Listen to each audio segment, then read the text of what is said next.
From the time I was young, my relationship with my parents, particularly my father, was strained. His final words to me, "You mean nothing to me anymore, never set foot in this house again," still ring in my ears. Supported by Daniel, who was soon to become my husband, I left the family home in tears right after graduating from high school. My name is Sarah, and now, at the age of 37, I've built a life as a farmer. It's been 15 years since that day, and I now realize that I've lived longer away from that house than I ever did within its walls. This realization is bittersweet. Our family home was nestled in an urban setting where my father had a corporate job and my mother was a homemaker. Including my older brother, who was a year my senior, we were a family of 4. My parents often compared us, usually to my detriment, as my brother was always favored.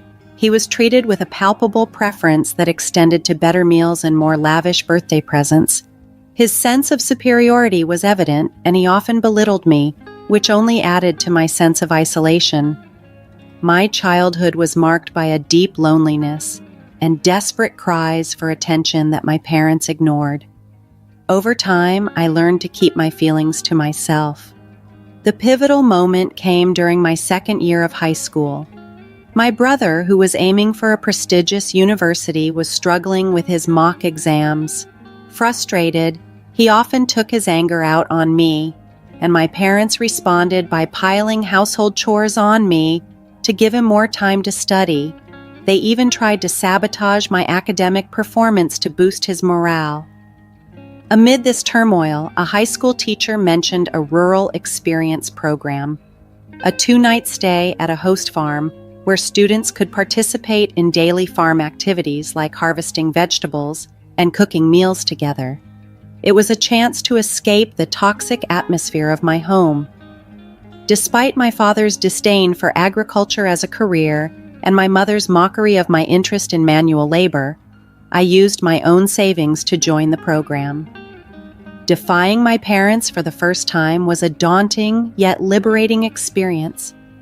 Reflecting on my journey, the contrast between my past and present is profound. I've come to cherish the peace and fulfillment that farming brings, far removed from the competitive tension of my childhood. Choosing to participate in the Rural Experience Program was a transformative decision for me. Deprived of familial affection for so long, working amidst the refreshing countryside air turned out to be a deeply fulfilling experience. I discovered a new kind of family warmth there. The eldest son of my host family, Daniel, was a year older than me, the same age as my brother.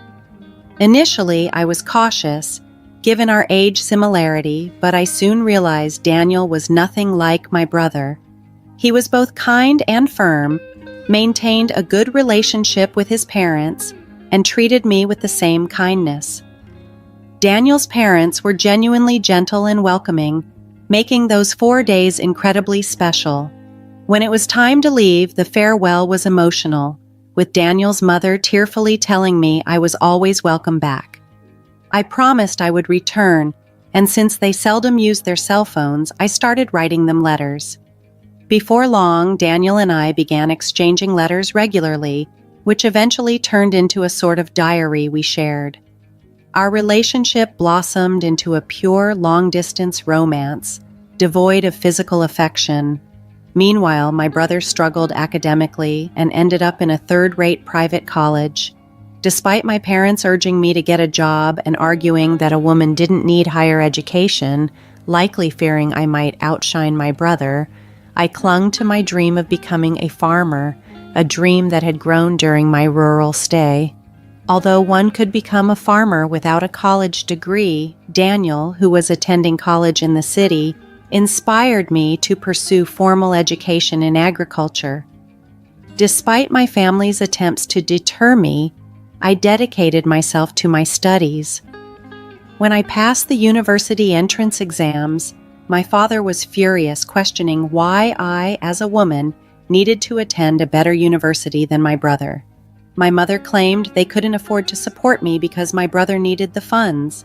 Heartbroken by their reaction and following a significant argument, I decided to cut all ties with my family. Daniel, now officially my in-law's son, supported me immensely during this time.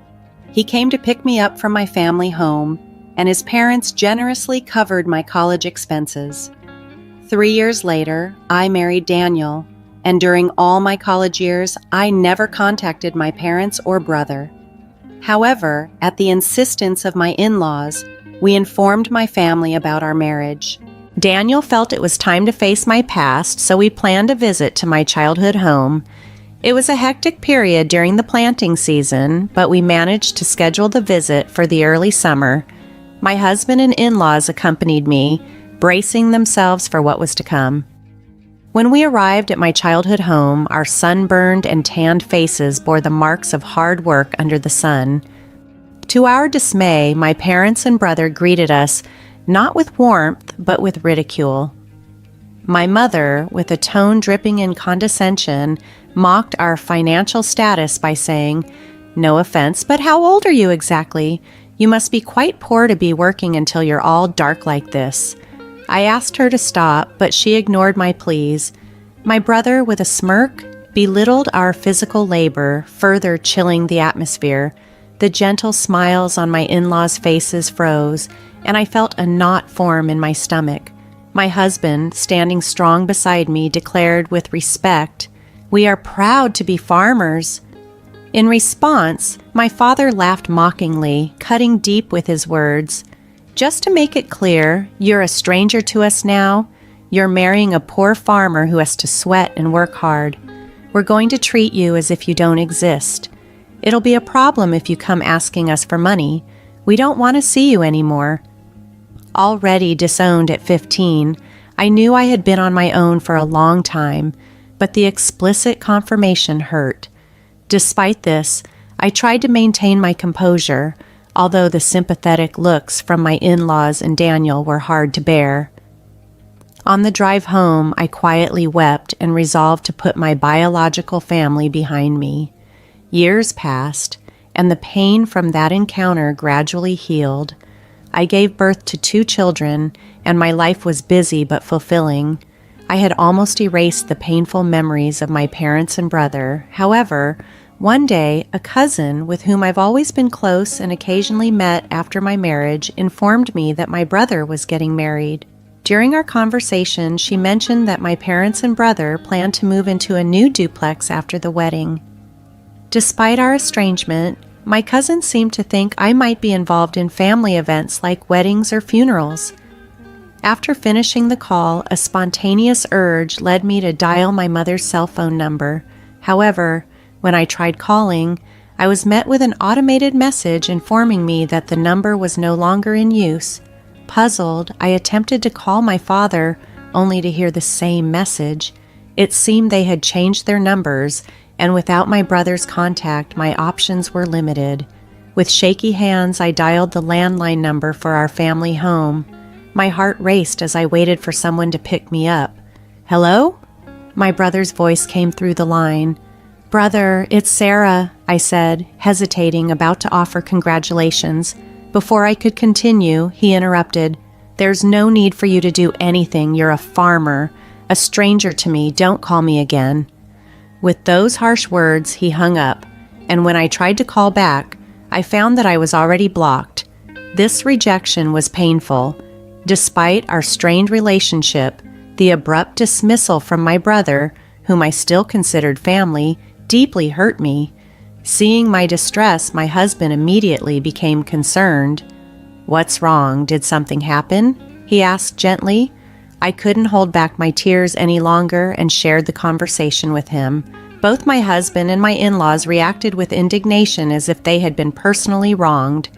"Sarah, your home is here now, with us," my mother-in-law reassured me, her words bringing me to tears again.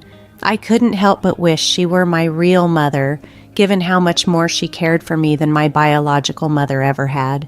My father-in-law comforted me, saying, "You're happy now. That's what matters. Don't let them hurt you.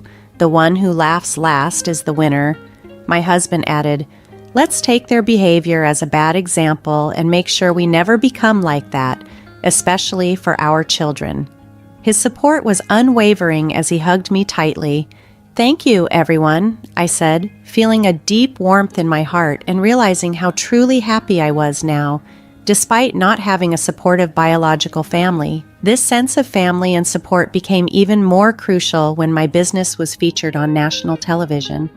My in-laws, who were large-scale grain farmers in the American Midwest and grew a variety of vegetables and fruits, often had produce that didn't meet the standards.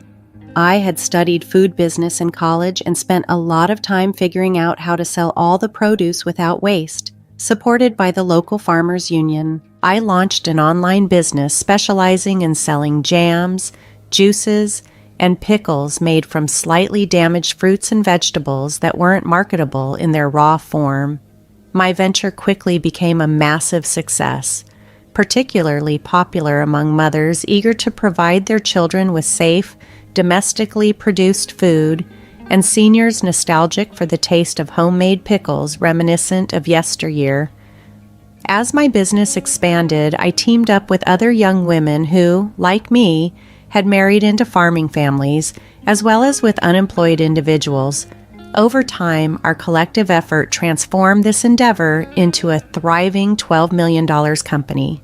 Our success story was so compelling that it caught the attention of national television, resulting in an in-depth report that significantly boosted our visibility. Following the TV broadcast, our company's phones rang off the hook with orders and inquiries. Amidst this flurry of activity, a call from an unknown number caught my attention. I answered without hesitation, only to find out it was my estranged brother. He had seen the feature on my business and was now asking to borrow money to start his venture. I firmly declined his request. Unfazed, he raised his voice, insisting that if I could succeed in business, surely he could too. The irony was not lost on me. This was the same brother who had once dismissed me as a stranger when I was merely a farmer. Rather than dwelling on his financial plea, I asked why our family had not informed me about their recent move. His answer revealed that his wife, a city girl, had influenced the decision to sever ties whenever my name came up.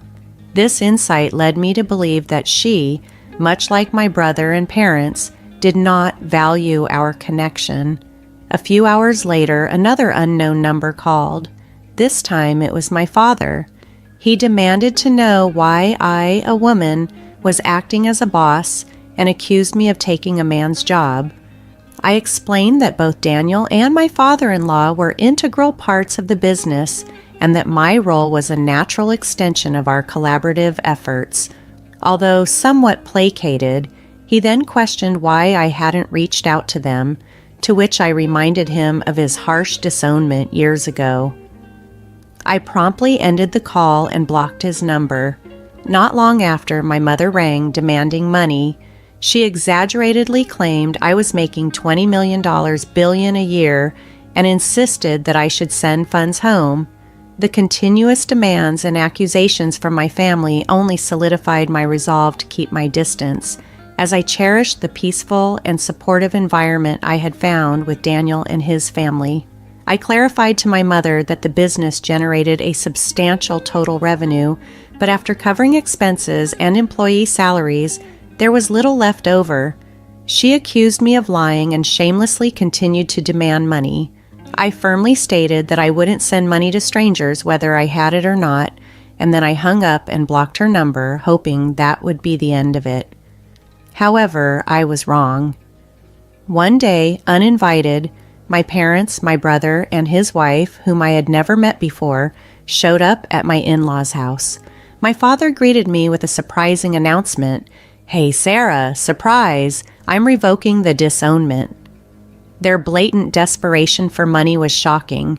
Even my mother-in-law couldn't hide her disbelief, asking incredulously, "What on earth is going on with you people?" The atmosphere was tense.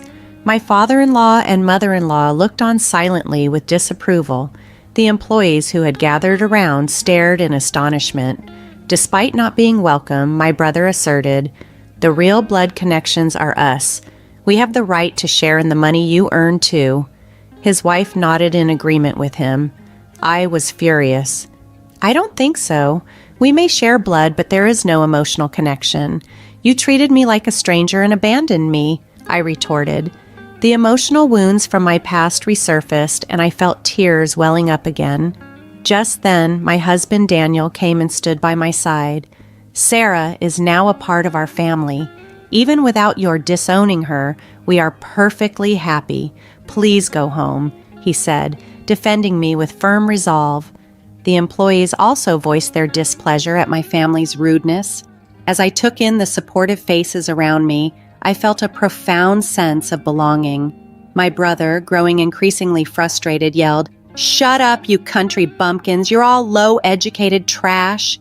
Daniel calmly replied, "Well, both my father and I are Ivy League graduates, and Sarah graduated from a well-known agricultural university."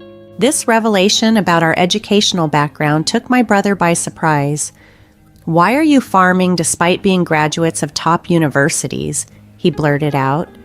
Daniel responded confidently, "Farming is a respectable profession where we can fully utilize what we studied in college. It's not about the prestige of the degree, but what you do with the knowledge you gain."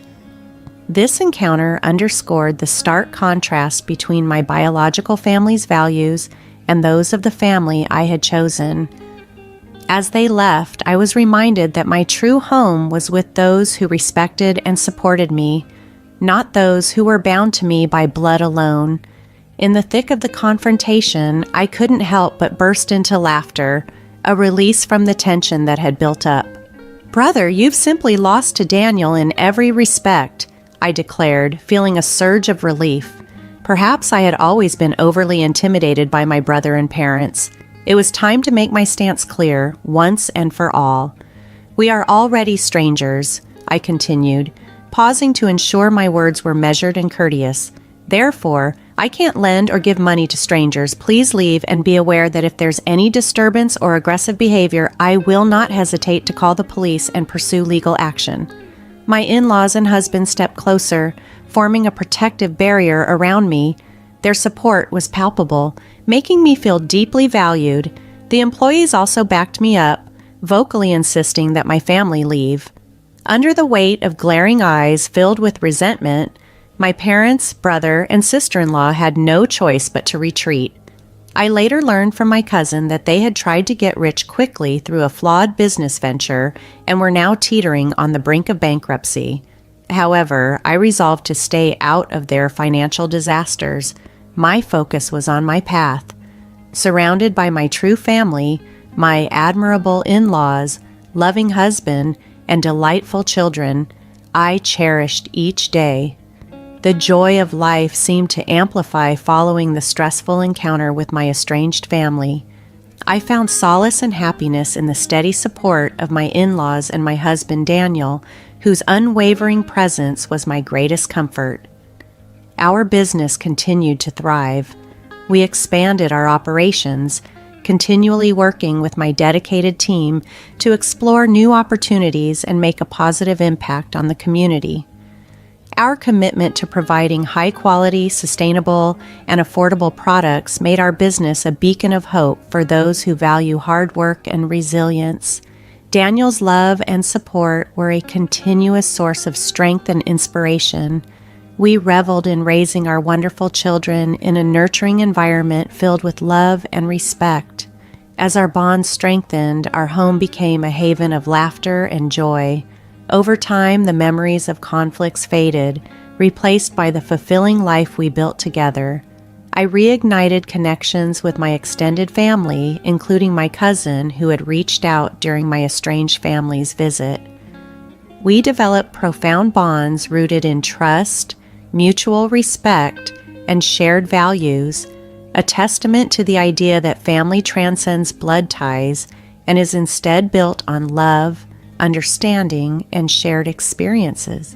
As for my estranged family, they continued to navigate their own set of challenges. From afar, I wished them well but remained firm in my decision to pursue my path. The scars from the past didn't disappear, but transformed into reminders of the strength and resilience I had found within myself. My journey became a story of triumph over adversity, of discovering love and belonging in the most unexpected places, and of building a life aligned with my values and dreams. It stood as a powerful example of how our choices shape us and the immense capacity of the human spirit to overcome and thrive despite obstacles. As time passed, my business flourished and evolved into a community-centered enterprise. We began supporting local farmers and artisans, expanding our product range to highlight the unique talents within our region. Our commitment to sustainable practices and dedication to quality helped us cultivate a loyal customer base. This deep connection with our community enabled us to contribute in meaningful ways, from supporting local charities to organizing events that celebrated our collective values. As our children grew, we instilled in them the virtues of hard work, empathy, and resilience. They learned the true meaning of family, not solely defined by blood, but by love and shared experiences. Our home became a sanctuary for their growth, fostering an environment where they felt loved, nurtured, and encouraged to chase their dreams. The support from my in-laws remained unwavering throughout. They were not just in-laws, but the family I had chosen, and I couldn't be more grateful for their love and acceptance. My mother-in-law in particular became a cherished friend and confidant, offering her wisdom and guidance as I navigated life's challenges. Meanwhile, my cousin and I continued to strengthen our bond. Our regular interactions not only reinforced our connection, but also allowed us to share in life's joys and challenges.